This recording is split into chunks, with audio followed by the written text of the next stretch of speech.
आखिर फैक्ट्री में टायर को कैसे बनाया जाता है और क्या आपको पता है सभी टायर का रंग काला ही क्यों होता है? तो चलिए जानते हैं टायर बनने की पूरी प्रोसेस।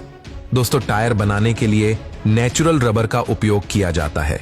ये लेटेक्स पेड़ों से निकलने वाला एक प्रकार का दूध होता है। इन पेड़ों से लेटेक्स को निकालने के लिए इन पेड़ों पर एक कट लगाते हैं। इसके बाद इन पेड़ों से लेटेक्स को एक गोलनुमा बर्तन में इकट्ठा किया जाता है।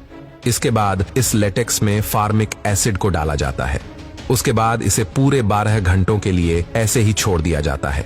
12 घंटे के बाद इस लेटेक्स में मौजूद पानी और रबर अलग हो जाता है।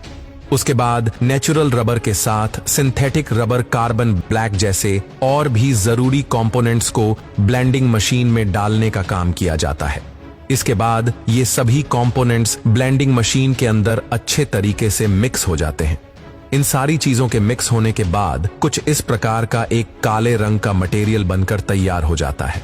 अब बारी आती इस काले रंग के सॉफ्ट पदार्थ को हार्ड बनाने की, जिससे कि हार्ड बनाने के लिए इसे मशीनों के बीच से इसे गुजारा जाता है। इसके बाद इस रबर की शीट के ऊपर पॉलिस्टर फाइबर की एक शीट को चढ़ाया जाता है। इसके बाद इस ब्लैक मटेरियल के लंबे लंबे शीट को काट लिया जाता है। इसके बाद इस शीट के ऊपर धागे को भी चढ़ा दिया जाता है। इसके बाद इस रबर की शीट को एक कंप्रेसर मशीन में कंप्रेस किया जाता है। अब फैक्ट्री के अंदर टायर के साइड पार्ट को बनाने के लिए रबर की शीट और स्टील वायर को एक साथ मिलाकर एक गोल छल्ला तैयार किया जाता है। अब अगली प्रोसेस में एक रोलिंग ड्रम के ऊपर इस रबर शीट को डालकर इसके दोनों तरफ स्टील वायर को डाल दिया जाता है। इसके बाद इन टायर का एक परफेक्ट शेप देने के लिए कंप्रेस किया जाता है। इसके बाद टायर के ऊपरी पार्ट को बनाने के लिए सबसे पहले रबर की एक शीट ली जाती है, जैसे गम की मदद से चिपका दिया जाता है, जैसे मशीन की मदद से फिक्स कर दिया जाता है। उसके बाद इन दोनों पार्ट्स को हिट की मदद से आपस में जोड़ दिया जाता है। तो दोस्तों, इस प्रकार से टायर को बनाकर तैयार कर दिया जाता है।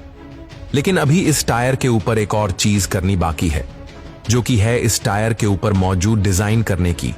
तो इन टायर के इस बाहरी डिजाइन को बनाने के लिए इसे एक मोल्डिंग मशीन में डाल दिया जाता है।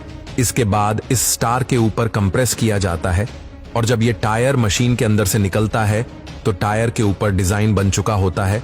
तो दोस्तों, कुछ इस प्रकार से एक टायर को फैक्ट्री में बनाकर कंप्लीट कर दिया जाता है।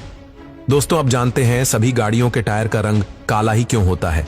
तो दोस्तों, टायर को मजबूत बनाने के लिए उसमें कार्बन ब्लैक नामक पदार्थ को रबर के साथ मिक्स किया जाता है, जिसके बाद में टायर का रंग काला हो जाता है। तो दोस्तों, कुछ इस तरह से फैक्ट्री में टायर को बनाया जाता है। वैसे दोस्तों, कैसी लगी वीडियो हमें कमेंट में जरूर बताना।